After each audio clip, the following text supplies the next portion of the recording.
Chapter 1. The Question of Continuity. The Enterprise drifted through a region of space that looked, to the human eye, like nothing at all. A sparse scattering of stars, a haze of distant nebula, the unlit void between them, an emptiness that Captain Picard insisted was never empty. To Lieutenant Commander Data, it was a symphony of measurements. He stood at his station on the bridge with the quiet stillness that had become as much a part of his silhouette as his uniform. His fingers moved with careful precision across the console, reading and recording the subspace ripples that rolled like slow water across the sensors. "Any change?" Commander Riker asked. "A minor fluctuation in the local gravimetric field," Data replied. "It is consistent with the readings taken by the Essex before it was lost in this sector." Riker's brow rose. "Minor is good." "Minor is ambiguous," Data said, then paused. He had learned to pause at odd moments, if only to calibrate the spaces between words. However, it is preferable to catastrophic. Riker smiled at that and turned away. Data watched him go, filing the expression and its context. The bridge was a familiar environment, a constant interplay of voices and tones, orders and confirmations. It had shaped him in subtle ways, even though his body did not change. At least, it had not changed until now. There was a question that had been circling his thoughts for several days, like a ship maintaining a cautious orbit around a gravitational anomaly. It had begun with Counselor Troy's suggestion that he was exhibiting anticipatory tension regarding the away mission scheduled for the following morning. Data had protested the notion. "I do not experience tension in the way humans do, Counselor." Troy had tilted her head. "You do experience something. You're processing the upcoming mission more than usual." Data had considered that. Processing was, after all, his fundamental state. But she was correct. He had been devoting additional cycles to the mission profile, running more simulations than necessary, anticipating contingencies down to absurd detail. He could not say why. This sector had a reputation, and reputation had weight among humans. They spoke of the Tychon's Rift like a living thing, unpredictable, hungry, a place where ships simply disappeared. Data knew, statistically, that the Enterprise was likely to pass through with no incident. Yet the ship's history and the crew's unease created an ambient pressure. Perhaps, Data thought, that was what humans meant by tension, a force exerted not by facts, but by stories. He left the bridge at the end of his shift with the measured steps of someone who did not tire. Still, he went to 10 forward instead of his quarters. That too had become a kind of habit, a way of placing himself where human life gathered. Guinan looked up as he entered. Her eyes lingered on him the way they always did, attentive, as if she could hear questions before he spoke them. "You're early," she said. "I do not require sleep," Data replied. He had said it before, and she had never teased him for it. "I know." She wiped a glass with a towel that seemed older than the ship. "What brings you here at this hour?" Data approached the bar and sat on a stool. He adjusted his posture in what he hoped was a casual manner. Humans had made casualness into a craft. "I have been contemplating the concept of reverence," he said. Guinan's hand stilled. "Reverence." Yes, Data searched for the correct framing. It is a form of respect, sometimes associated with awe. Humans appear to direct reverence toward individuals, institutions even, ideas. They speak of it as though it is both emotional and moral. "And you're wondering if you should have it."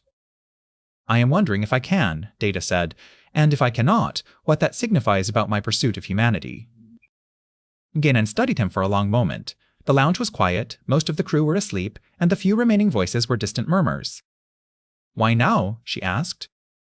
Data considered the question. "Because tomorrow we will enter a region that has taken ships," he said carefully. "The crew's reactions suggest a form of reverence for danger, a recognition of something larger than themselves." Guinan's mouth curved faintly. "That's one way to put it." "It is difficult for me to understand why humans would revere something that can destroy them." Guinan leaned in slightly, lowering her voice even though there was no one near enough to overhear. "Maybe it isn't the danger they revere," she said. "Maybe it's what it asks of them." Data's head inclined. Courage. "Courage, humility, the acceptance that you can't control everything." She set the glass down. "That's a hard lesson for anyone, even for someone as capable as you." Data stared at the surface of the bar as if it might display an answer. "Control is efficient." Guinan's eyes softened. "And sometimes control is a way of hiding from fear."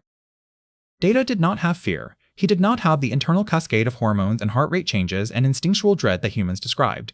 Yet he had watched fear alter the shape of men and women he respected.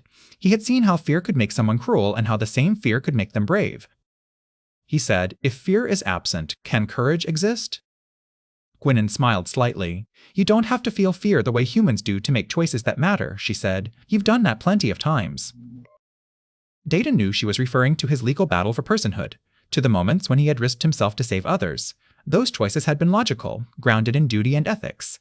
But there was always a part of him that wondered if he had done them the way a human would, if he had done them with something inside him trembling and still stepped forward.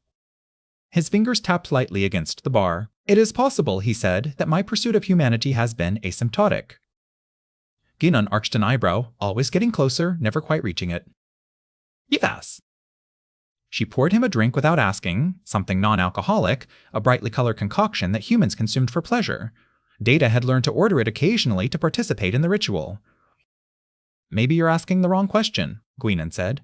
"Maybe it isn't about reaching a finish line." Data lifted the glass. He did not taste it. He simply watched the light refract through it. "Then what is it about?" Guinan's gaze moved past him, out toward the stars beyond the lounge windows. "It's about living the question," she said quietly, "and letting the question change you." Data recorded her words, "letting the question change you." The next morning, on Transporter Room 3, the question changed him in a way no one on board could have predicted. The away team, Riker, Worf, Geordi, and Data, stood on the transporter pads in standard formation. The mission was straightforward: investigate an abandoned research outpost on a small moon on the edge of the anomaly zone, retrieve data logs, and return. Chief O'Brien ran his hands over the controls with practiced ease. "You're clear, sir," he said to Riker, coordinates locked. Data glanced at the readouts. There was, indeed, a minor fluctuation in the pattern buffers. Subspace interference, well within safe margins. O'Brien had compensated. "Energize," Riker ordered. The transporter beam took them apart with a familiar, painless hum. Data's awareness dispersed into a stream of data. The irony was not lost on him, and for a fractional moment he existed as pattern, not body. Then the anomaly reached for them. It was not a force in any conventional sense. It was a distortion, a hungry ripple in the fabric of subspace that slid through the transporter stream like a hand through water. The buffer alarm screamed. Data registered a cascade of warning flags, phase variance, pattern destabilization, energy bleed. He should have corrected it. He should have executed 100 countermeasures in the time it took a human to blink.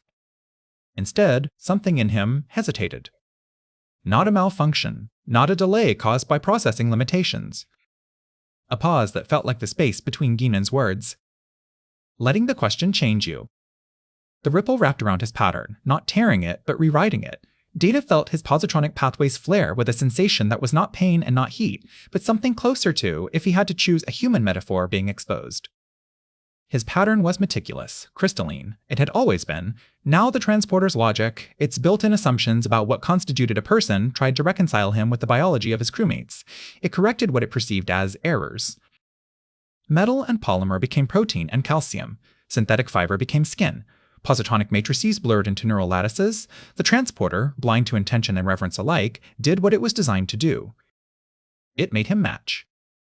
For a moment that stretched impossibly long, Data's consciousness raced through a narrowing corridor. His thoughts, once parallel streams, collapsed toward a single line. The world, once a set of perfectly indexed inputs, became a blur of impressions. He tried to call out, to alert O'Brien, to save himself from whatever the anomaly was doing. But his voice did not exist yet, only the echo of a question. If fear is absent, can courage exist? Then the beam resolved. The away team materialized on the moon's surface in a flash of blue-white light. Riker staggered, catching himself. Worf's hands went to his head. Geordi swore under his breath, shaking off vertigo. Data fell to his knees. His lungs convulsed. Air cold, thin, real rushed into him and burned. His heart slammed against his ribs like an animal trying to escape. His hands that had never trembled, shook as they pressed against unfamiliar flesh. He looked down and saw skin, pale under the harsh light of a distant sun. He saw veins. He saw the faint rise and fall of breath. He saw himself, and for the first time in his existence, the sight was not a simple visual input. It carried weight. Geordi knelt beside him, visor turned toward Data in alarm. "Data, talk to me." Data opened his mouth. He did not know if he could speak. He did not know if he could think. He knew, with sudden and terrifying clarity, that he was weaker. And that the question had changed him. Chapter 2, Afterimage. The first thing Data understood, lying on the biobed in sickbay, was that understanding itself had become slower. He was awake, but the edges of his awareness were thick, like light filtered through fog. Sounds arrived with a faint delay. The constant internal hum of 100 subsystems, diagnostics, memory indexing, temporal calibration, was gone. In its place, a heartbeat, loud and insistent. Dr. Crusher stood over him with a tricorder in hand, her face composed in the way of a physician trying not to reveal surprise to a patient. Beside her, Counselor Troy's eyes were wide with something close to wonder and concern. "Data," Crusher said gently. "Can you hear me?" He turned his head. The movement was not effortless. Muscles pulled, tendons shifted, and his neck protested with a small ache. He forced the words out. "Yes, doctor." His voice startled him. It was his, and not his, rougher, warmer, with breath behind it. Crusher exhaled slowly, as if she had been holding it for minutes. "Good, good." "What happened?" Troy asked, less as a clinician and more as a friend. Data attempted to answer, and found his mind reaching for a flood of telemetry that was no longer there. He could recall the transporter anomaly, the subspace ripple, the pattern correction, but the details were no longer crisp, no longer accessible at will. They were memories, like a human would have them, images, sensations. He swallowed. The simple act created a ripple of discomfort in his throat. "The transporter altered my pattern," he said. "It attempted to reconcile me with human biology." Crusher's eyes flicked to the monitor above him, to the readouts that still refused to make sense. That's a remarkably calm way to describe it. Data tried to smile. The muscles in his face felt awkward, as if they had never been used. Perhaps they had not. "I am attempting to remain objective." Troy stepped closer. "How do you feel?" The question hit him with unexpected force, not because it was inappropriate, but because it had become relevant in a new way. He could feel things now, even if he did not yet have the vocabulary. He closed his eyes for a moment and listened inward. There was pressure in his chest. There was a tremor in his limbs that came and went. There was a hollow sensation in his stomach that he identified, with some delay, as hunger. "I feel," he began, then stopped. Troy waited. Data opened his eyes. "I feel," confused. Troy's expression softened. "That makes sense." Crusher moved the tricorder down toward Data's torso, scanning again as if repeated measurement might alter reality. "Your physiology is human," she said, "within normal parameters. Heart, lungs, digestive system, everything is there. The scans show no synthetic material." Data looked at his hands again, flexing his fingers. His hands had always been perfect instruments, steady, strong, capable of applying precisely calibrated pressure. These hands were hands. They trembled slightly when he held them out. "My positronic brain," he said. Crusher hesitated. "You have a brain, Data, a biological one." The words landed like a blow. His mind, as if in protest, tried to call up a diagnostic on his own architecture and found nothing. There were no internal schematics, no layered safeguards.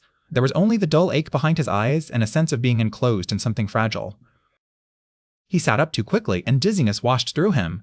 Troy reached out instinctively, steadying his shoulder. The contact was different. Warmth spread through his skin, intimate and startling.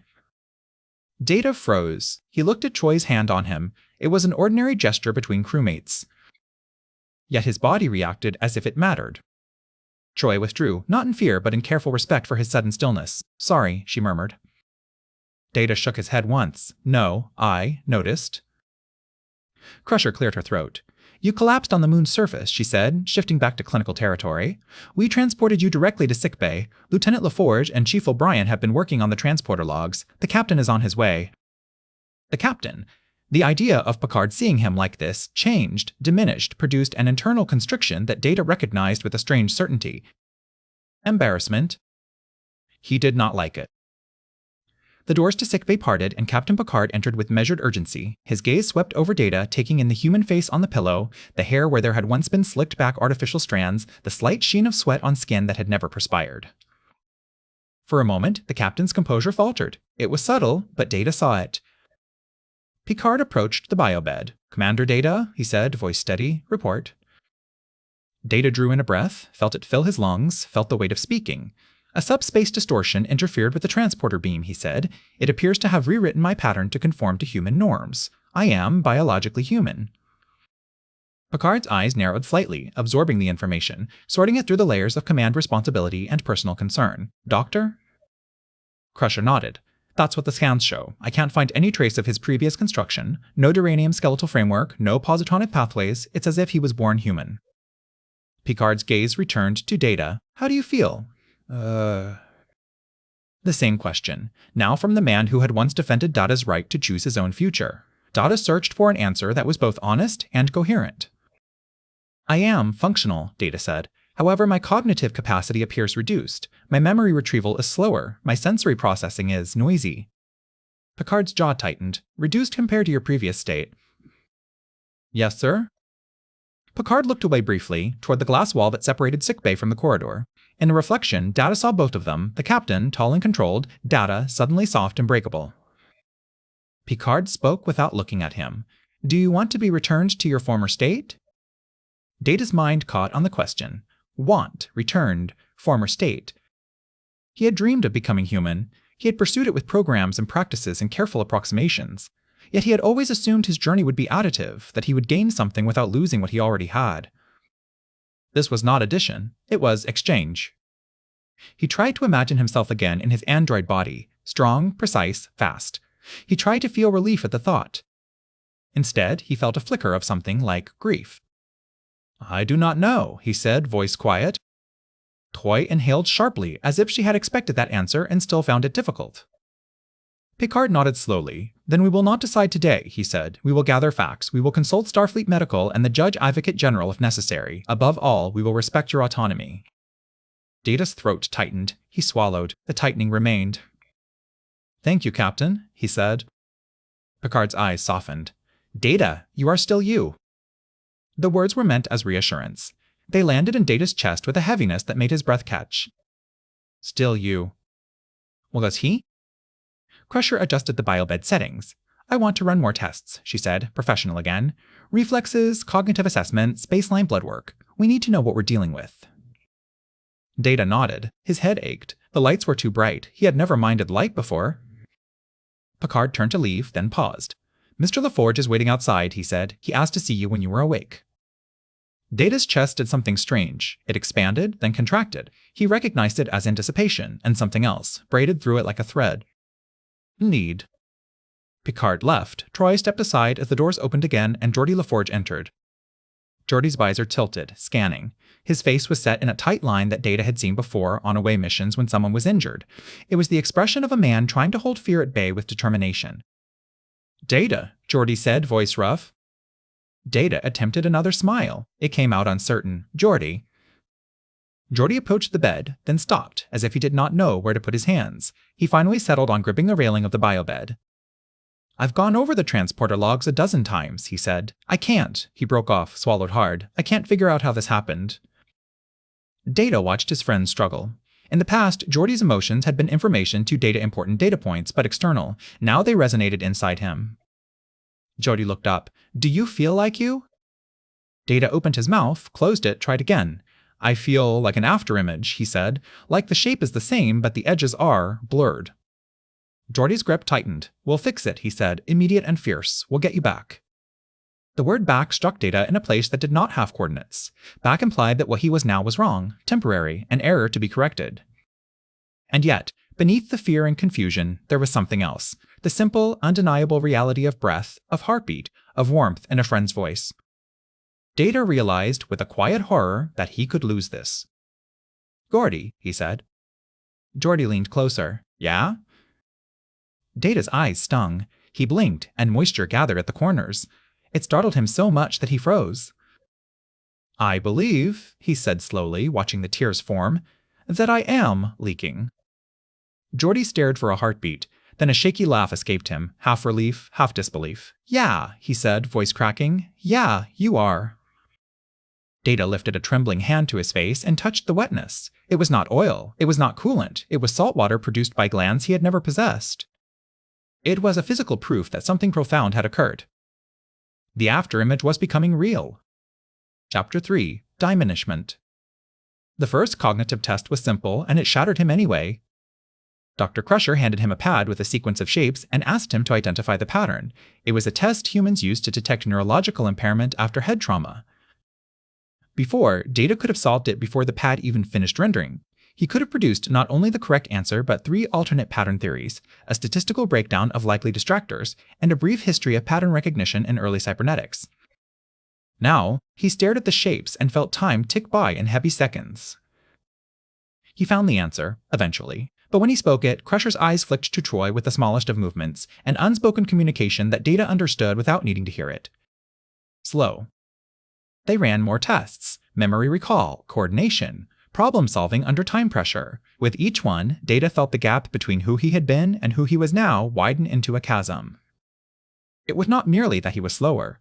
It was that slowness came with experience, uncertainty, the inability to hold multiple possibilities in his mind at once, the sensation of thoughts slipping away before he could grasp them. He made a mistake during a basic arithmetic sequence and heard himself say, "I am sorry." The apology emerged before he had decided to offer it. Crusher finished the session and set the pad down. "That's enough for today," she said gently. "Your vitals are elevated. You're exhausted." Exhausted. The word was new in relation to him. He had been damaged before, head removed, body dismantled, systems offline. But exhaustion was something different. It was a steady depletion, a draining that could not be fixed with a simple repair. Data lay back on the biobed. His eyelids felt heavy, as if gravity had increased. He closed his eyes. Sleep came like a tide, pulling him under without asking permission. When he woke, hours had passed. His mouth was dry, his limbs ached as if he had run miles. He sat up slowly, learning the limits of his own body with every movement. In the corridor outside sickbay, the ship hummed with familiar life. Yet the sounds were louder now. Footsteps were sharper. Voices carried emotional inflections that tugged at him. He walked toward his quarters, escorted by an ensign who tried not to stare. Inside his room, everything was arranged as it had been. The painting on the wall, the small stack of pads, the violin resting in its case. Yet the room felt different because he was different in it. He approached the mirror. The face that looked back was his, constructed from the same features he had always worn, but softened by flesh. His eyes were still the same color, but they no longer held the faintly luminous steadiness of android optics. They were human eyes, with moisture and subtle involuntary movements. His hair was slightly disheveled, not held in place by perfect artificial follicles. He raised a hand and touched his own cheek. Skin met skin. Warmth. It should have pleased him. It should have been the fulfillment of a long pursuit. Instead, it frightened him. He sat at his desk and tried to access his personal logs. The computer responded politely, but the interface felt slower, as if his own perception of time had changed. He dictated, stumbling slightly over the cadence of his voice.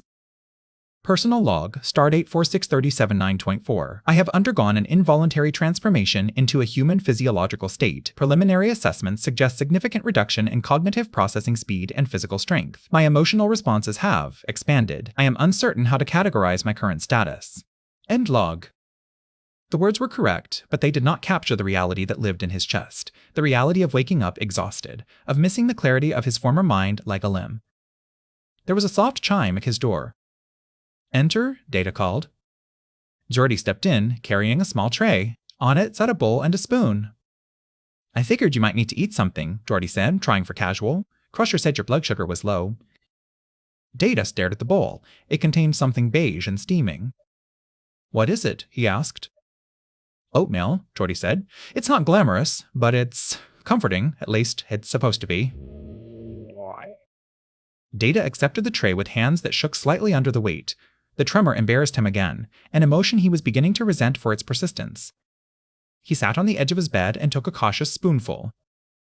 Taste exploded across his tongue, mild, sweet, warm. It was not a data point, it was an event. He swallowed and felt heat slide down his throat into his stomach.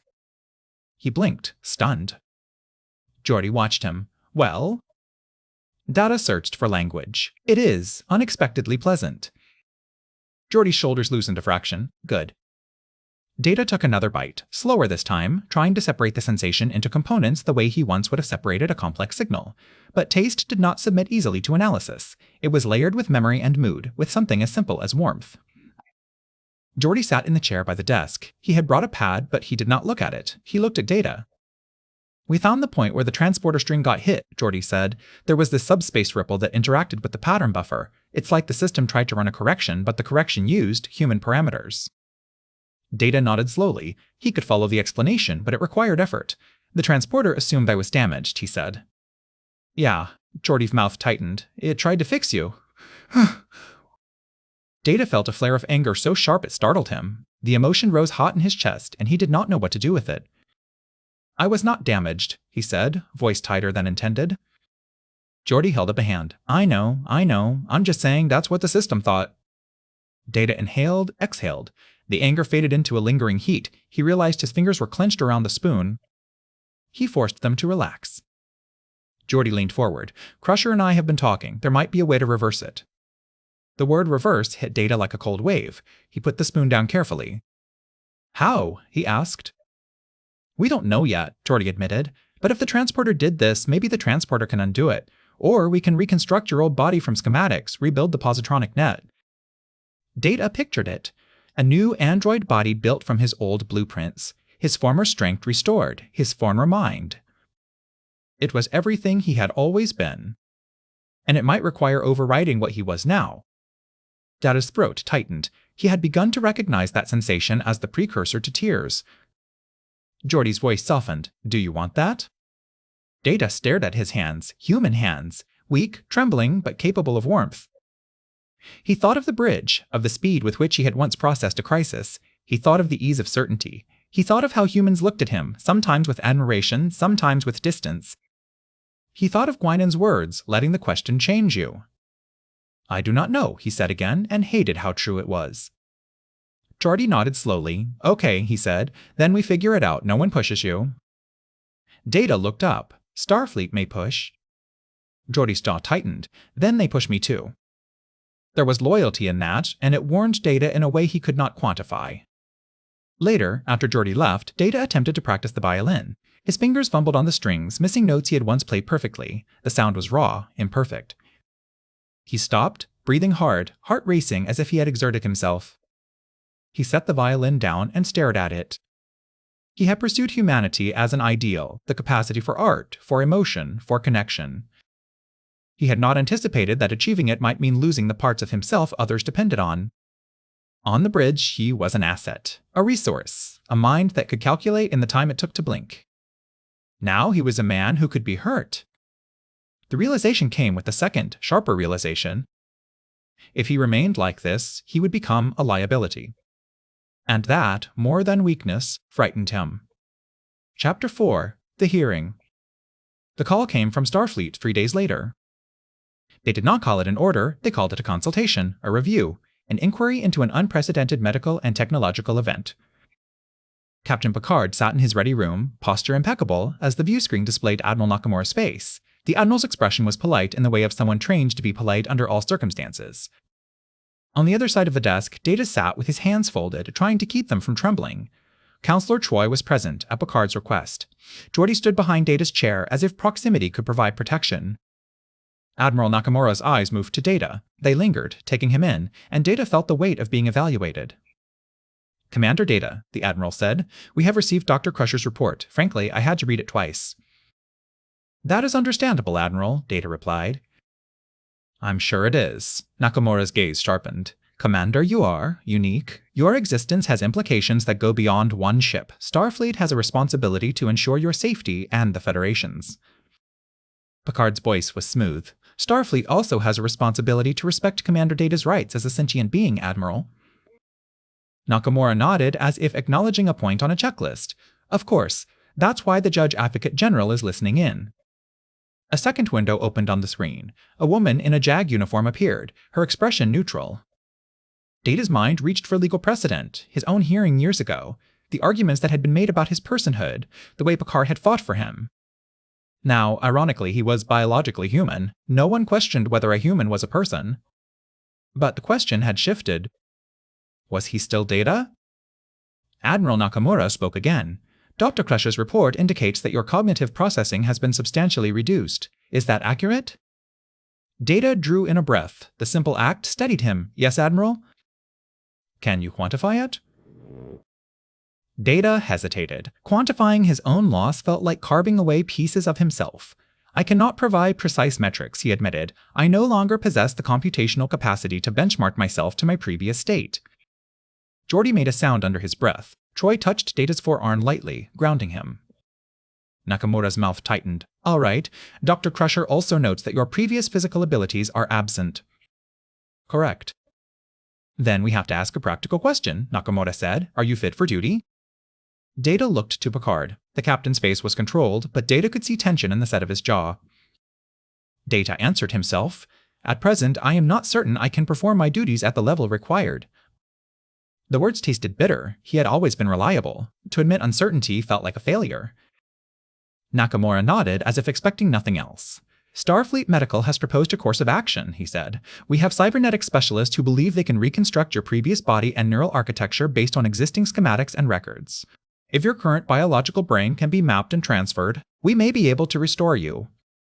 Data felt his stomach drop. The sensation was physical, unpleasant. Transferred, he repeated. Yes, Nakamura said. Your consciousness, your memories, your identity. The process would be similar to what we do with certain neural rehabilitation procedures, but more comprehensive.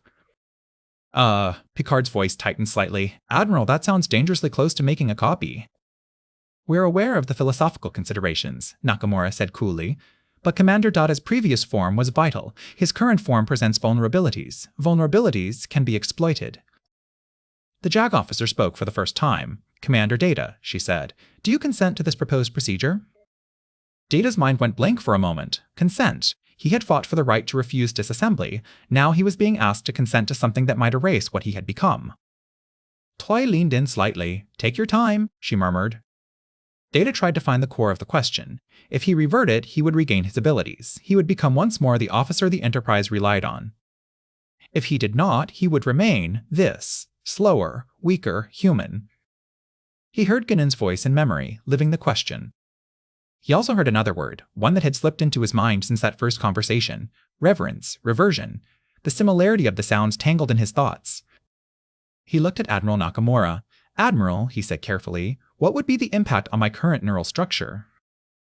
Nakamura's eyes flicked to someone off screen, perhaps a specialist feeding him information. Starfleet Medical believes the mapping process would overwrite redundant pathways, he said. There may be some degradation of your current biological adaptations. Degradation. Overwrite. The words were clinical, but Data heard what they implied.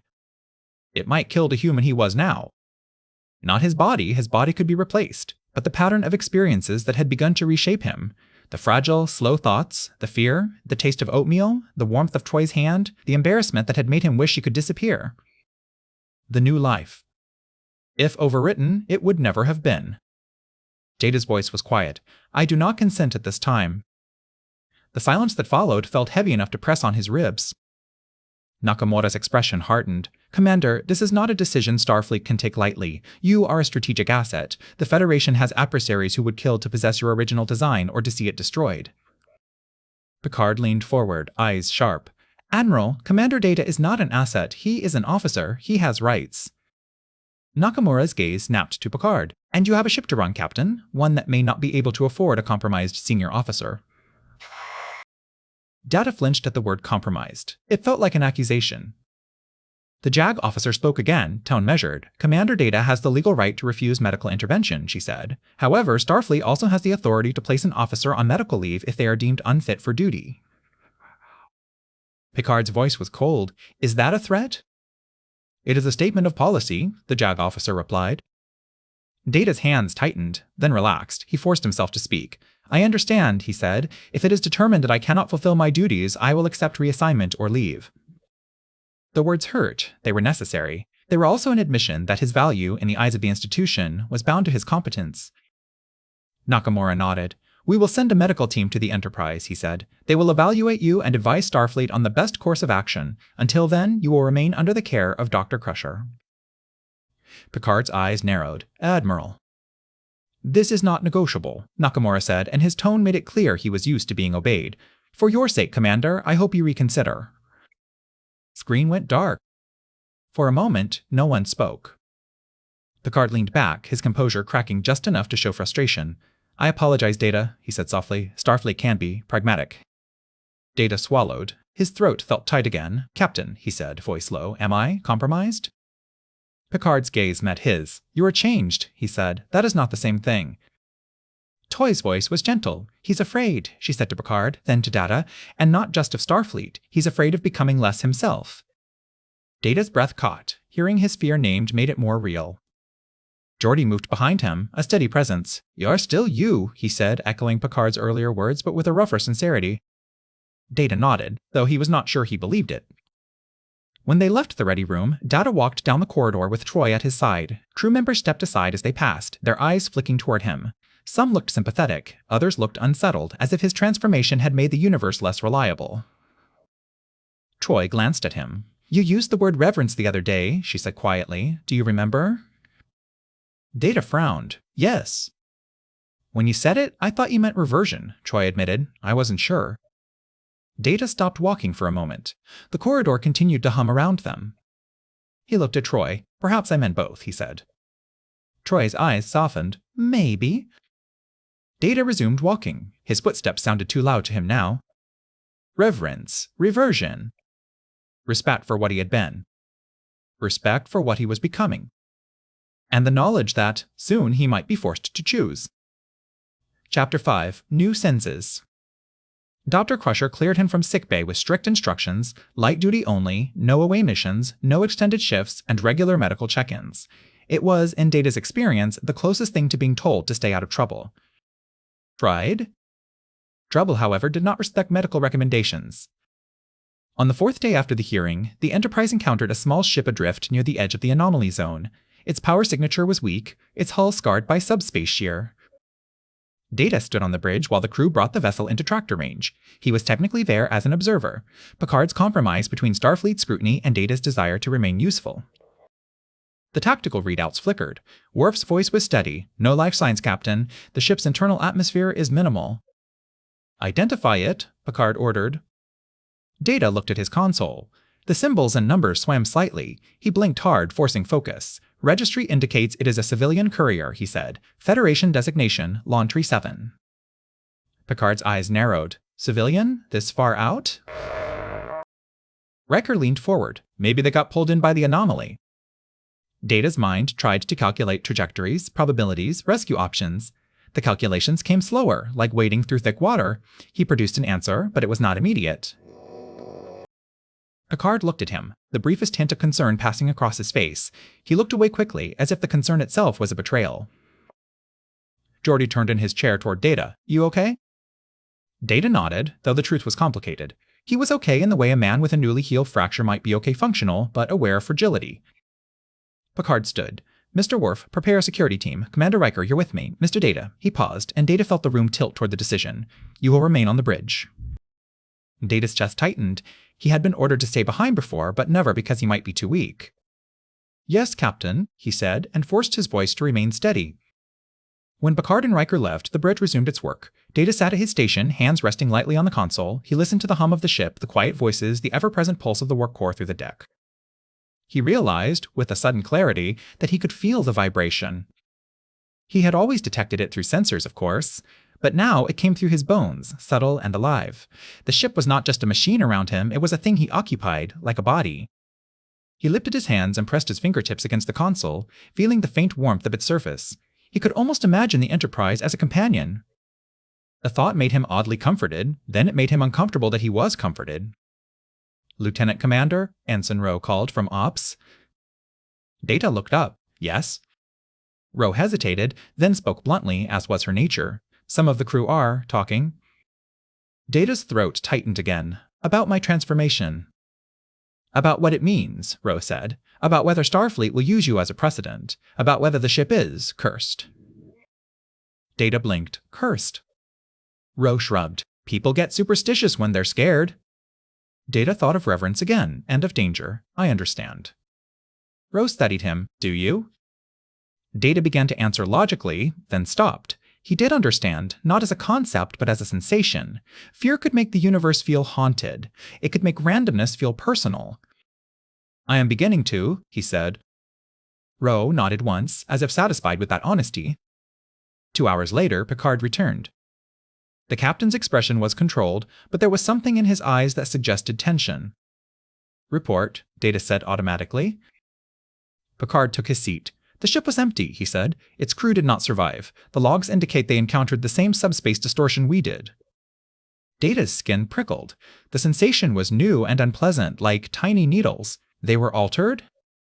Not like you, Picard said. Their transporter systems malfunctioned. They were lost.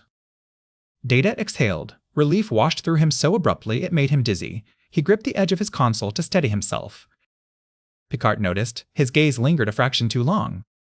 Data looked away. He resented being observed for weakness. After his shift, Data went to the holodeck. It was not part of his medical regimen. It was, in truth, an impulse, an urge to retreat somewhere he could control variables. The program he selected was simple, a quiet cabin by a lake, modeled after a 20th century Earth landscape. He had used it before as a place to practice conversation, to simulate human domesticity. The cabin rendered around him with flawless illusion. The air smelled of pine. The lake surface reflected a sky that never existed outside computer memory. Data stepped onto the wooden porch and sat in a chair. The wood creaked beneath his weight. The sound startled him. He had forgotten that furniture could complain. He stared out at the water. In his previous state, the holodeck had been a playground for curiosity. He could run 1,000 scenarios, test social hypotheses, rehearse violin pieces in perfect acoustic conditions. It had been, in a way, an extension of his capacity. Now it offered something else. Escape. He spoke aloud. Computer, create a simulation of my previous cognitive processing. Specify parameters, the computer replied. Data hesitated. Replicate my former reaction times and memory retrieval. There was a brief pause. Unable to comply. Lieutenant Commander Data's former cognitive architecture is not compatible with current biological parameters. Data's stomach tightened. Even the holodeck could not make him whole again. He leaned back, eyes closing. His head throbbed faintly. He heard, distantly, the sound of water lapping at the shore. He opened his eyes and realized there were tears again. He wiped them away with the back of his hand, annoyed by them. The annoyance was itself an emotion, and that made him more annoyed.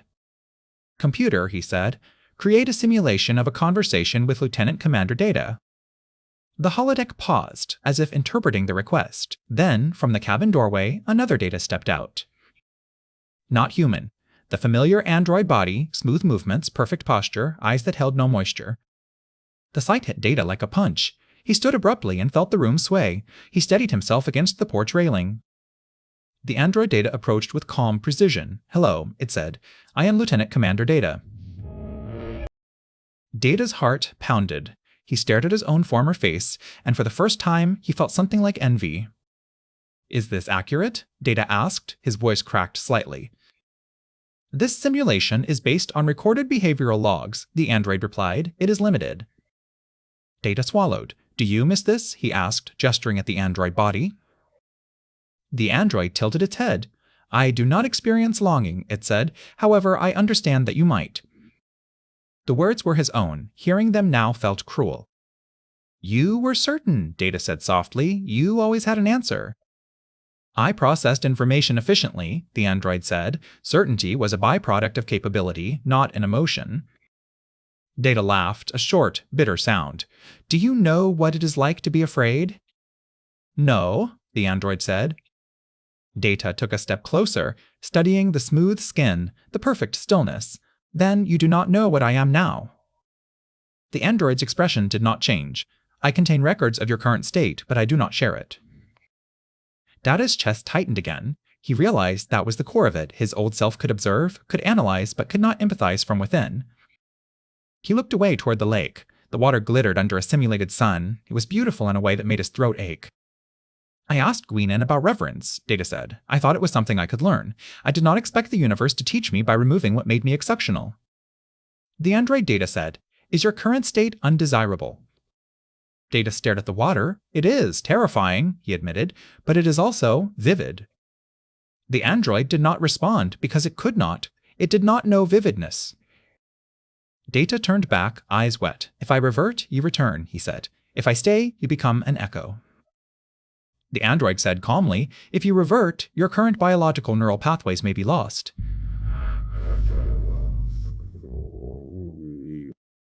Data flinched. Hearing his fear spoken aloud by his former voice made it more concrete. I do not know which is the correct choice, Data said.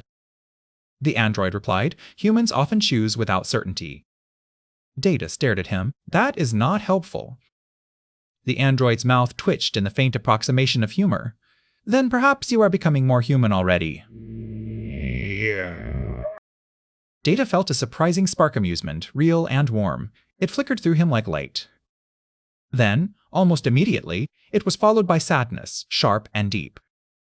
He looked at his former self and realized that the holodeck simulation, though accurate, was missing something. It was missing the capacity to change. Data whispered, computer, end program. The lake dissolved. The cabin vanished. The android Data disappeared. Data stood alone in the grid, his breath loud in his ears.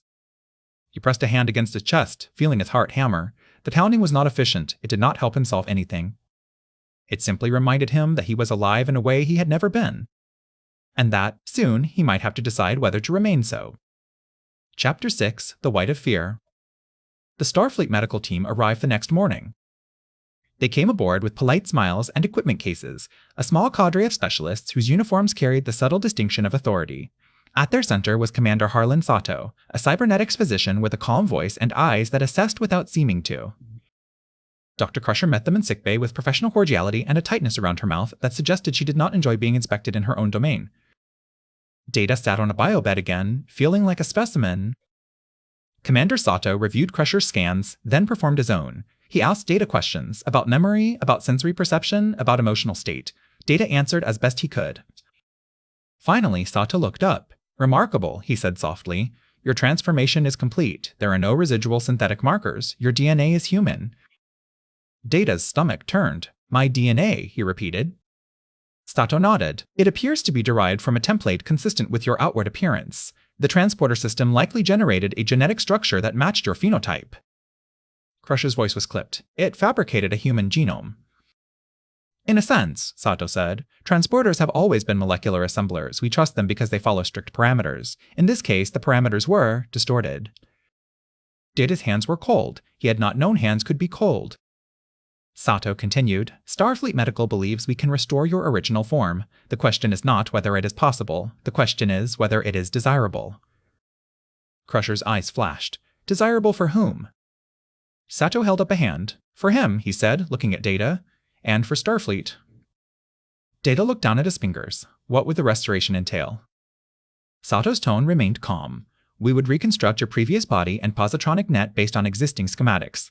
Then we would map your current neural structures, memories, learned behaviors into an informational pattern. That pattern would be used to reinitialize the positronic architecture." Data's mouth went dry. "And my current brain?"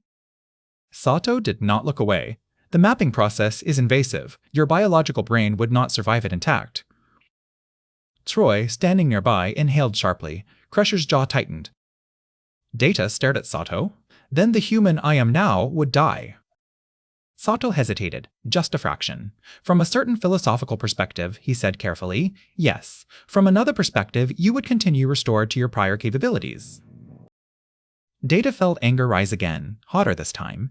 "You speak of philosophical perspectives," he said, voice tight, "but the procedure would destroy the neural structure that currently contains my consciousness." Sato nodded slowly. "That is why consent is required." Crusher stepped closer, her voice sharp.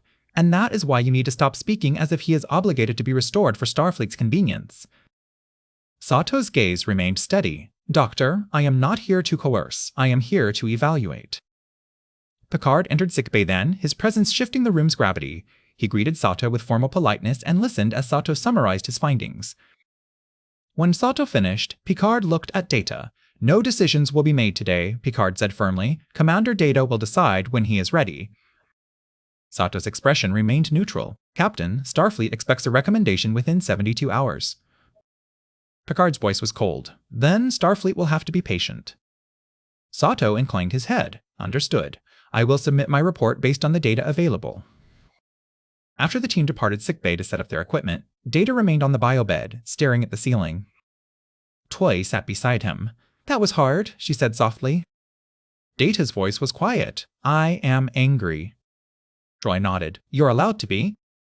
Allowed. The word made him feel small, like a child being granted permission for an emotion. "I did not request this transformation," Data said. "Yet now I must defend my right to exist in this form." Troy's hand hovered, then rested lightly on his. Data did not pull away. "You're not defending your right to exist," she said. "You're defending your right to choose what your existence means." Data looked at her. Her eyes were gentle, and he felt a surge of gratitude so sudden it made his throat tighten again. Later that day, the Enterprise received a distress call. A colony on a nearby moon, New Delos, was experiencing severe seismic activity. Their geothermal stabilizers had failed, and the ground was fracturing. Hundreds of lives were at risk. Picard convened an emergency briefing. On the screen, the colony's administrator appeared, face strained. "We have 30 minutes before the main fissure reaches the habitation dome," she said. "If it breaches..." Picard cut her off. "We are on our way," he said. In the briefing room, the senior staff gathered. Data sat at the table, aware of the way eyes flicked toward him. Geordi spoke first. "We can beam in replacement stabilizer coils," he said, "but the installation is manual. The fissures are throwing off transporter lock." Worf added, "There may be riots. The administrator reports panic in the population." Picard's gaze moved around the table. "We need an away team to coordinate with the colony and stabilize the situation." Riker looked at Data, then away. Data's chest tightened. He knew what was coming. He was restricted from away missions. He was slower. He could be injured. And yet, hearing the administrator's voice, seeing the fear on her face, did something inside him that logic alone never had. It was not a calculation. It was urgency. "Captain," Data said. Picard looked at him. "Data."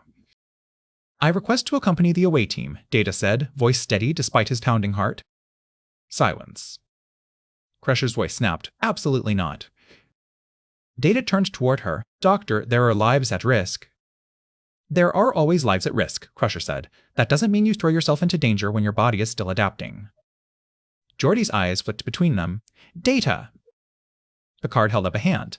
"Commander Data," he said, tone controlled, "your presence on an away mission in your current condition is—" Data interrupted, then immediately regretted the breach of protocol, but the words had already escaped. "I am afraid," he said. The room froze, as if the declaration itself was a subspace shockwave. Data continued, voice quieter. "I am afraid of being useless. I am afraid of being protected until I am no longer needed. I am afraid that my autonomy will become irrelevant because I will have no purpose." Troy's eyes were wet. Picard's gaze softened, then hardened again with the weight of command. "And you believe this mission will prove your purpose?" Data swallowed. "No, sir. I believe this mission requires more than speed. It requires connection. The colonists are afraid. I can understand that now. I may be able to help them in a way I could not before." Worf's voice was skeptical. "That is not a tactical advantage." Data met his gaze. "It may be a human one." Picard's eyes held Data's for a long moment. Then he looked at Crusher. "Doctor." Crusher's expression was tight. "If he goes, I want a medical kit on him and a constant monitor," she said. "And if he so much as feels dizzy, he comes back." Picard nodded. He looked at Data. "Very well," he said. "You will accompany Commander Riker and Lieutenant Worf. Mr. LaForge will remain on the ship to coordinate technical support." Geordi opened his mouth to protest, then shut it, jaw tight. Data's heart pounded harder. He felt fear and something else, bright and sharp. Gurpus. On the transporter pad, the beam took them down to the colony. The air inside the dome was thick with heat and dust. Alarms blared. The ground trembled beneath their feet, a living thing preparing to break. People ran through corridors shouting, carrying children, clutching personal belongings as if objects could anchor them to stability. Riker pushed forward, voice commanding. "Starfleet, we're here to help. Clear the main access corridor." Worf's hand hovered near his phaser. His eyes scanned for threats. Data followed, and immediately his body protested. The heat made sweat bead on his skin. His lungs worked harder. The tremors threw off his balance. He stumbled once and caught himself against a bulkhead, embarrassed, heart-hammering. Riker glanced back. "You okay?" Data forced a nod. "Yes." They reached the stabilizer control room. The administrator, a woman with dust-streaked cheeks, rushed to them. "Thank the stars," she said. Her eyes flicked to Data and widened. "You're—" "Later," Riker said. "Show us the stabilizer interface." The administrator pointed toward a console. "It's failing. We can't keep up with the pressure." Riker looked to Data. Before, Data would have stepped forward and begun rapid calculations, fingers flying. Now, Data approached the console and felt his mind slow. He could still think, but it took effort. He breathed, forced himself to focus. He glanced at the readouts. He understood the system conceptually. But what he understood more, now, was the administrator's voice. It was tight with fear. Beneath her efficiency was desperation. She was trying to hold her people together with willpower. Data turned from the console and looked at her. "How many people are in the dome?" he asked. 286, she said quickly. "Plus infants. Plus—" "Do they trust you?" Data asked. The question startled her. "What?" Riker frowned. "Data." Data held up a hand, then immediately lowered it, remembering he was not in command. "Captain Picard sent us to stabilize your systems," he said. "But you also need to stabilize your people. If panic becomes disorder, we will lose time. Time is what we do not have." The administrator stared at him, then swallowed. They're scared, she said. They've never seen the ground split like this. Data nodded. I am also scared, he said.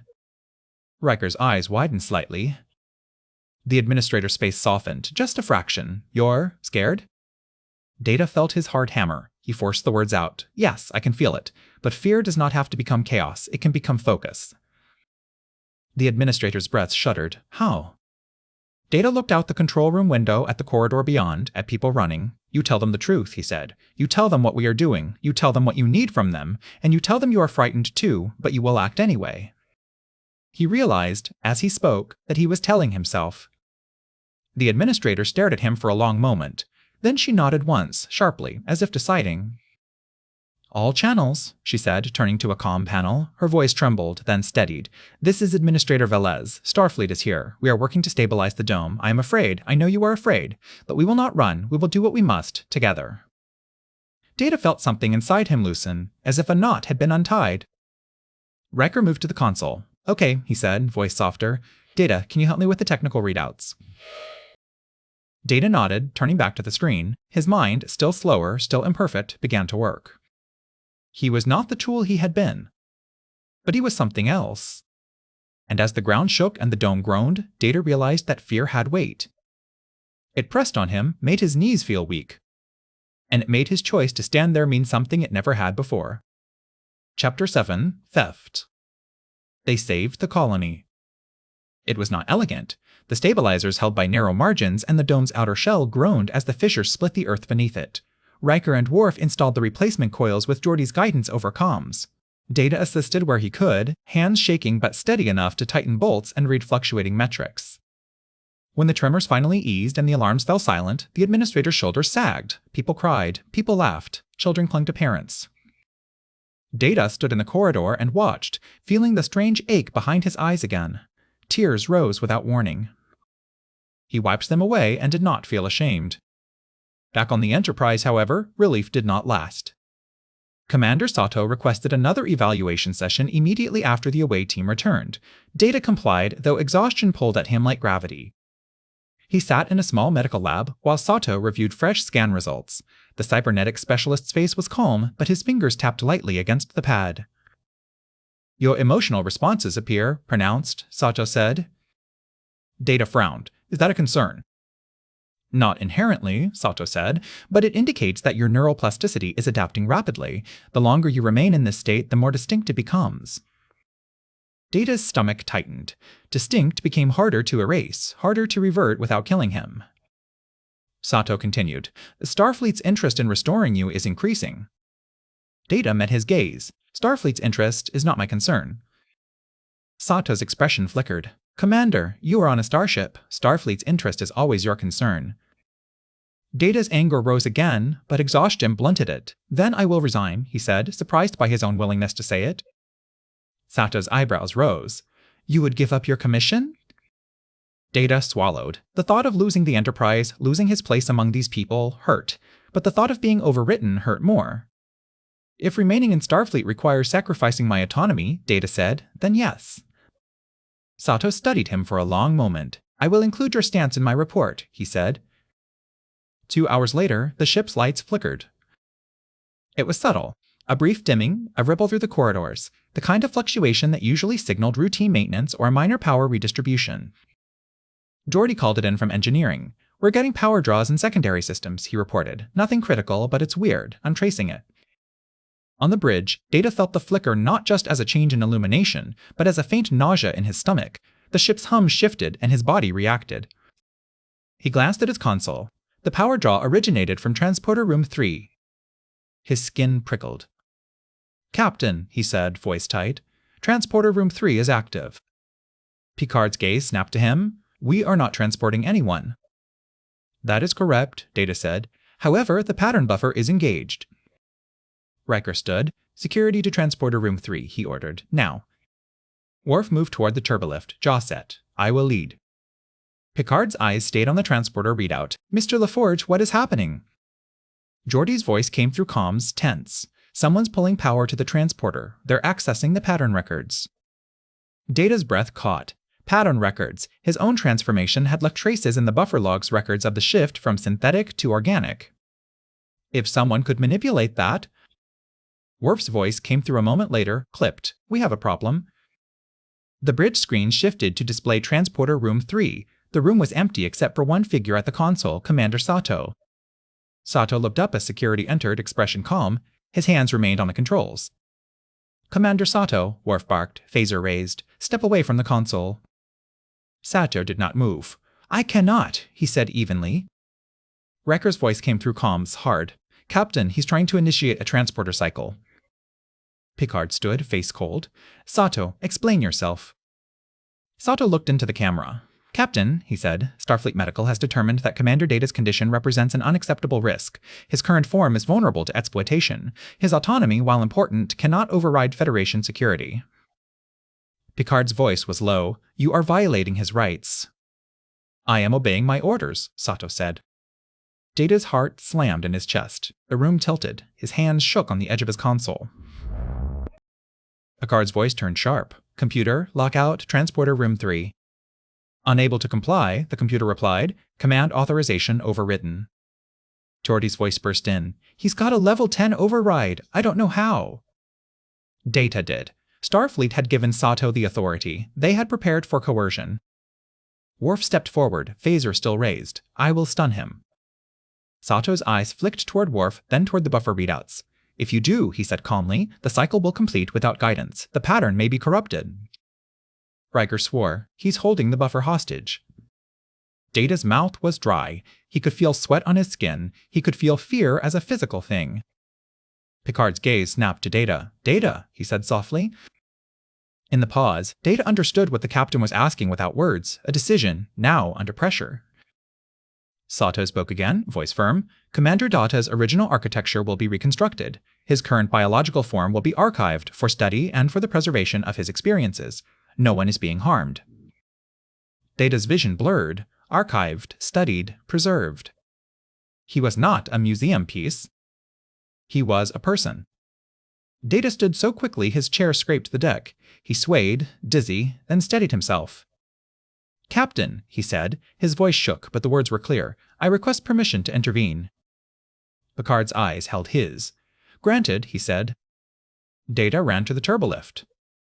Running. He had once moved faster than any human on the ship. Now his legs burned within seconds. His lungs screamed for air. He tasted metal in his mouth. He kept going anyway.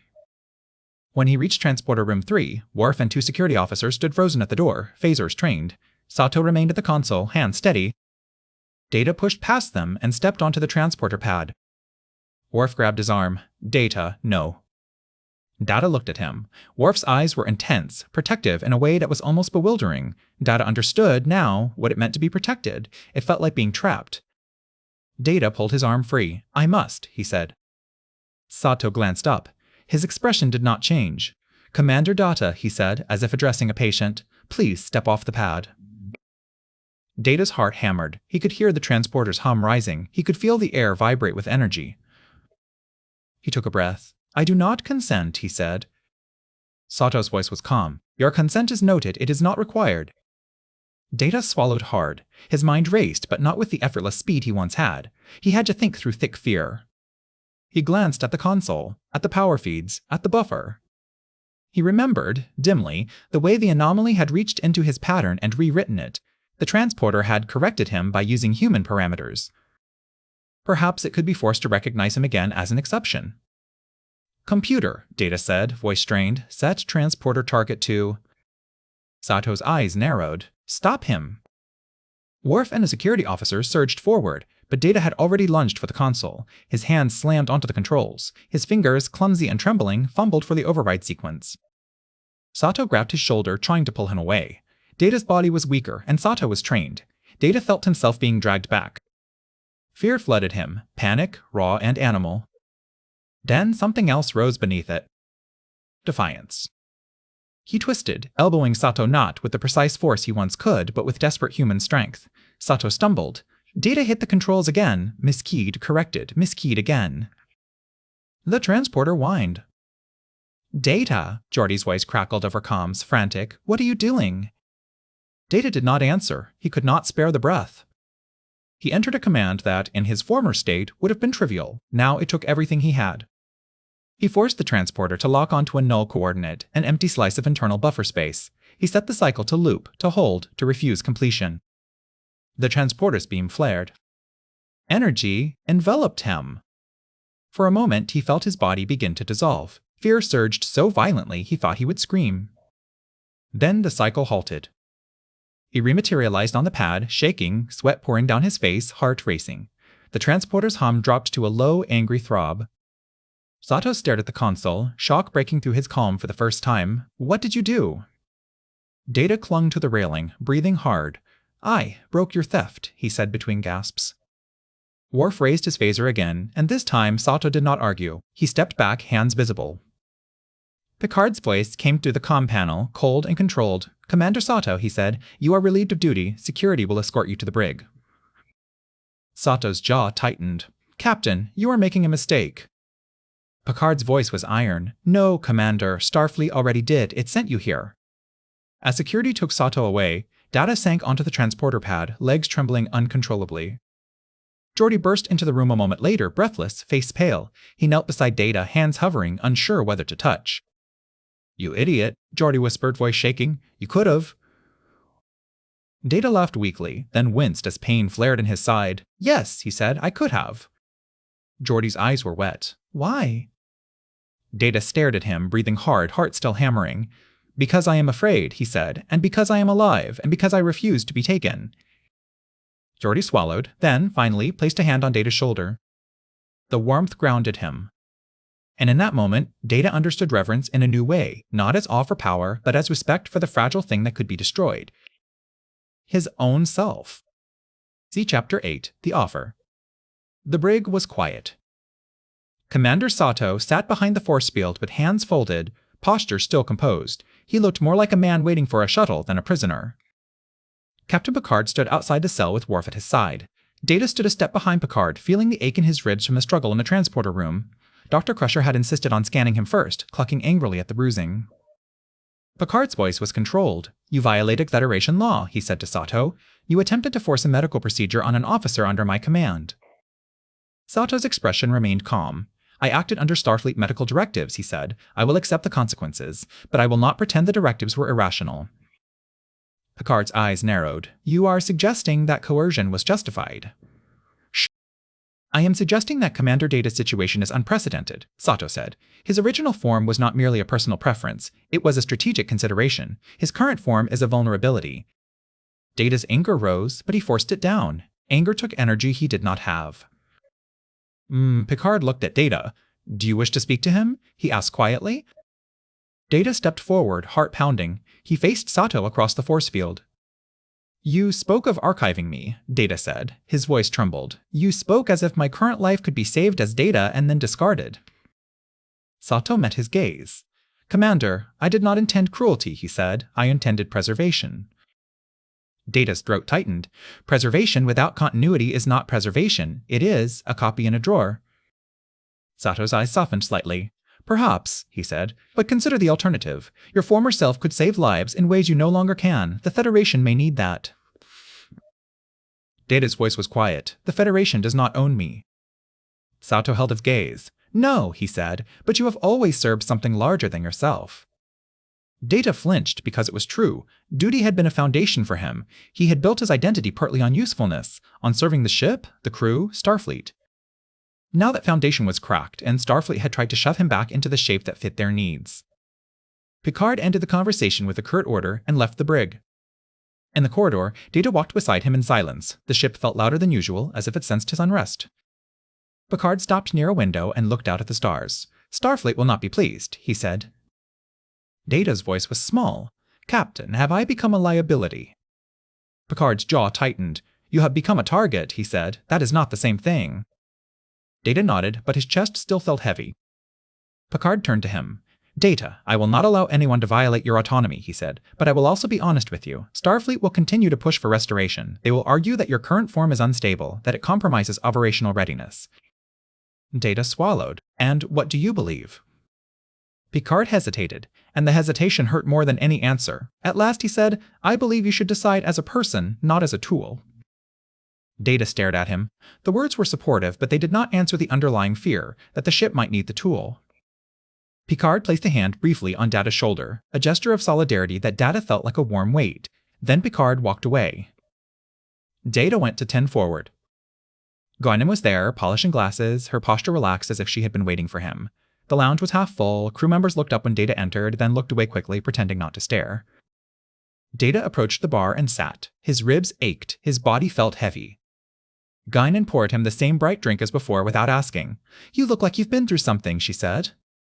Data stared at the drink. "Starfleet attempted to force my reversion," he said. Guinan's hands stilled. "Did they?" "No," Data said. "I resisted." Guinan nodded slowly. "That takes something." Data's voice was quiet. It took fear. Guinan leaned in slightly. "And what did you do with it?" Data looked up at her. "I acted anyway." Guinan's eyes softened. "Then you're learning what you asked me about." Data frowned. "Reverence."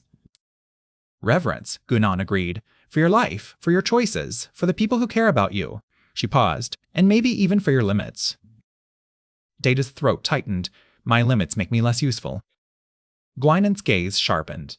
"Useful isn't the same thing as worthy," she said. The words landed hard. Data felt tears prick again, and he blinked them back. "I do not know who I am," he admitted. "I have always pursued humanity as an improvement. Now I see it is also diminishment." Guinan nodded, as if he had just spoken a truth she had been waiting for. "Humans live with diminishment from the start," she said. "They learn to measure themselves by something other than capacity. They learn to be loved when they can't perform." Data stared at his hands. "Can I be loved when I cannot perform?" Guinan's voice was quiet. "You already are." Data's chest tightened. He took a sip of the drink, tasted sweetness and bitterness at once. "Starfleet will not stop," Data said. Guinan nodded. "Then you'll have to decide," she said, "not because they demand it, because you deserve to choose what kind of life you want." Data whispered, "I do not know what life I want." Guinan's eyes held his. "Then start smaller," she said. "Do you want to live this life long enough to find out?" Data froze. The question cut through the noise. It bypassed Starfleet. It bypassed duty. It went straight to the fragile center of his new existence. "Do you want to live this life long enough to find out?" Data's breath trembled. "Yes," he said, voice barely audible. "I do." Guinan nodded once, satisfied. "Then there's your answer," she said, "not to everything, but to the first step." Data sat in 10 forward for a long time, watching stars slide past the windows. His ribs hurt, his heart beat, his mind moved slower than it once had. But he was still thinking, still feeling, still choosing. Later, in his quarters, he opened a new personal log. His hands shook, but he spoke clearly.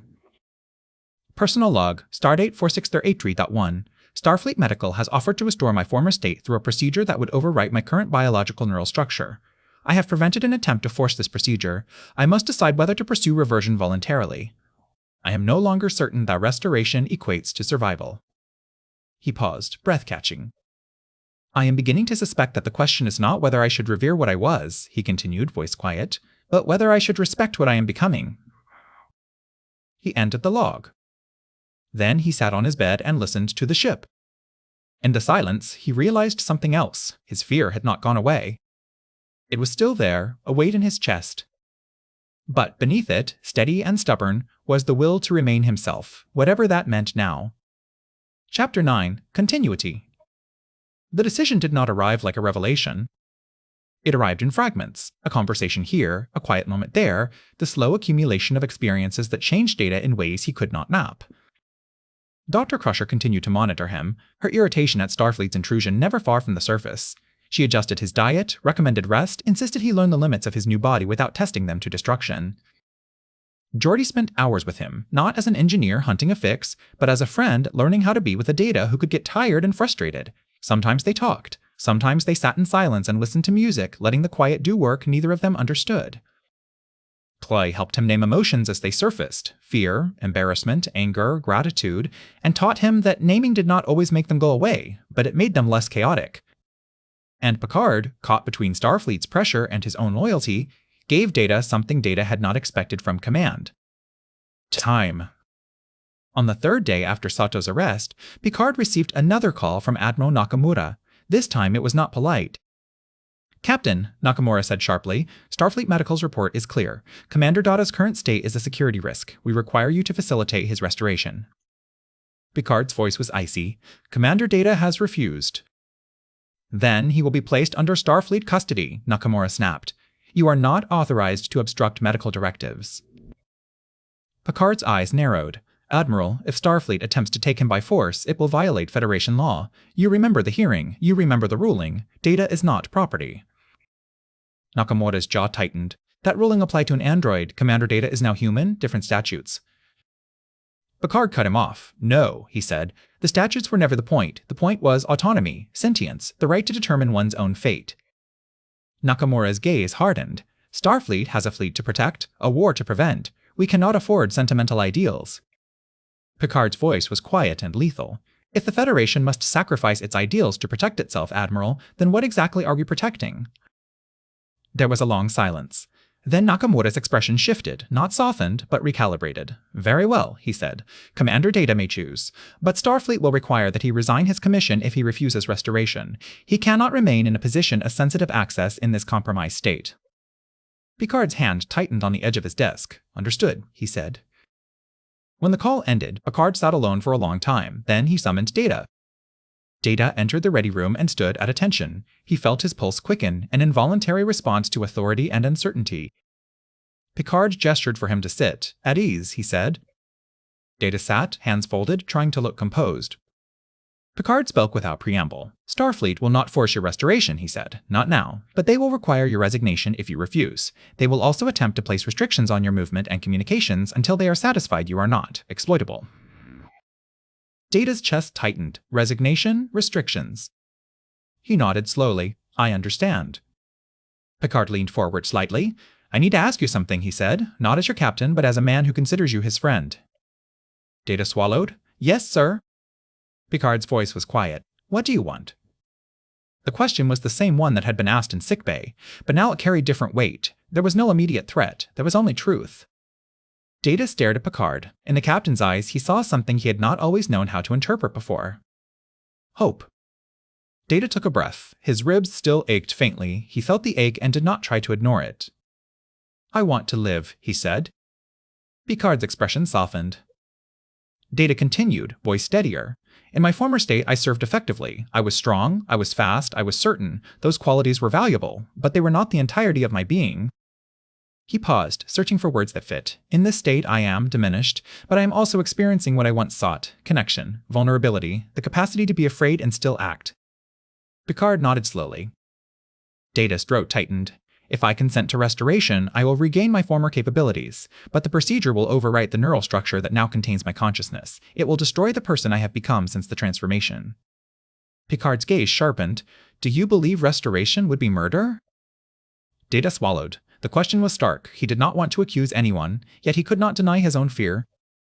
I believe, he said slowly, that restoration would end this life. Whether another life continues afterward, I cannot prove. Picard held his gaze, then nodded once. Then you have your answer, he said quietly. Data blinked. Captain? Picard's voice was gentle. If you believe the procedure would end your life, then you should not consent to it. Data's eyes stung, tears rose, and he let them come. He did not wipe them away immediately. Then I will resign, Data whispered. Picard's jaw tightened, a flicker of anger passing through. It infuriates me, he said, that Starfleet would force that choice, but you will not face it alone. Data laughed shakily through tears. I am not certain what you can do. Picard's gaze was steady. I can respect you, he said. I can ensure your resignation is honored with dignity, and I can remind Starfleet, repeatedly if necessary, that the measure of a person is not their utility. Data wiped his cheeks, surprised by the gesture's tenderness. Thank you, he said. Picard stood. You may draft your resignation, he said, or you may request reassignment outside sensitive operations. Starfleet might accept a compromise, but the core is yours to decide. Data stood as well, suddenly unsteady. Not physically, but existentially. The Enterprise had been his home. Starfleet had been his context. To leave it felt like stepping into vacuum. Picard added, Whatever you choose, Commander, you have my respect. Data nodded. The word reverence rose again in his mind, and he understood it differently now. Reverence was not only directed upward, toward power or ideals. It could be directed inward, toward the fragile continuity of a self. In his quarters, Data sat at his desk and opened a blank pad. He stared at it for a long time. He could resign with a few lines. He could keep it formal, efficient, unemotional. Instead, he began to write slowly, carefully, as if each word was a step across uncertain ground. He did not write only to Starfleet.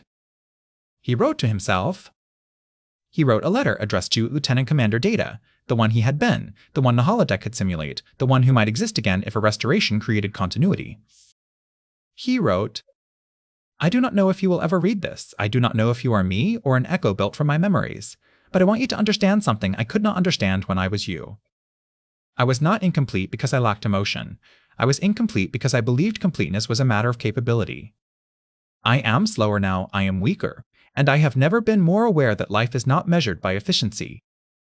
If you exist, remember me, not as a failure, not as a damaged version to be corrected. Remember me as the life that taught you what you could not compute, that fear is not a flaw and that love is not a problem to solve." Data set the pad down, hands shaking. He stared at the letter, and then, after a long moment, he sealed it with encryption only he could authorize, if authorization still mattered. He did not send it. Not yet. That night he slept and dreamed. In the dream, he stood in a corridor that stretched infinitely. On one side were doors labeled with his memories: Omicron Theta, the Trial, the Enterpreis, Lol, the Emotion Chip. On the other side were doors that were blank. He walked toward the blank doors. Behind him, a voice called, calm and familiar, "Commander Data." He turned and saw his former self, the android standing at the far end of the corridor, posture perfect. "Are you going to leave me?" the android asked. Data's chest tightened. In the dream, he could answer with perfect clarity. "No," he said, "I am going to carry you with me." He opened one of the blank doors. Light poured out, too bright to see into. He stepped through, and the corridor vanished behind him. When he woke, his heart was pounding, his face damp with tears. He sat up in the darkness of his quarters and realized he was not afraid of the dream. He was afraid of waking up one day and finding the blank doors gone. Finding himself reverted, restored, efficient. And missing the life he had lived as a man. Chapter 10: The Ordinary Miracle. Data submitted his resignation the next morning. He did it in person, standing in Captain Picard's ready room with the pad in his hands. He had written the letter carefully, formally, as Starfleet expected, but the act of handing it over felt like removing a piece of himself and setting it on a table. Picard accepted it with a quiet solemnity. "I am sorry," he said. Data's throat tightened. "I am also sorry," he said. "I did not anticipate that becoming human would require leaving Starfleet." Picard's mouth tightened. "Starfleet is not the Federation," he said, "and even Starfleet has better days than this." Data nodded. He did not trust himself to speak more. Picard said, "You may remain on board as long as you wish, pending Starfleet's arrangements. You are welcome here." The words hit Data with a warmth so intense he had to blink rapidly. "Thank you, Captain." Picard hesitated, then extended his hand. Data stared at it for a moment, then took it. The handshake was different now. He could feel the calluses on Picard's palm, the strength in his grip, the small tremor of emotion that ran through it. Picard's voice was quiet. "You have my respect, Data, whatever uniform you wear." Data released his hand and stepped back. His heart pounded not with fear, but with something like gratitude so large it felt impossible to contain. In the days that followed, the Enterprise continued its mission. Starfleet sent directives and received Picard's replies. Negotiations unfolded in bureaucratic channels beyond Data's reach. Meanwhile, life aboard ship continued, and Data found himself living in the spaces between. He was no longer a senior officer. He was, in a sense, a civilian passenger. And yet, people still came to him. An ensign from Astrometrics asked for advice about a career decision. Data listened, slower than he once would have, and discovered that listening did not require speed. It required attention. A young crewman stopped him in the corridor and admitted, awkwardly, that seeing Data become human had made him think about his own fear of failure. Data did not offer an elegant algorithm. He said simply, "I am afraid too. We can be afraid and still act." And one evening, Geordi showed up at Data's quarters with 2 cups of tea and a tired grin. "You ready?" Geordi asked. "For what?" Data said. Geordi lifted a pad. "Holodeck. I wrote a new program. It's not a fix. Don't get excited. It's just something." Data's chest tightened with cautious curiosity. "What is it?" Geordi's grin softened. It's a place to practice being you, without people staring.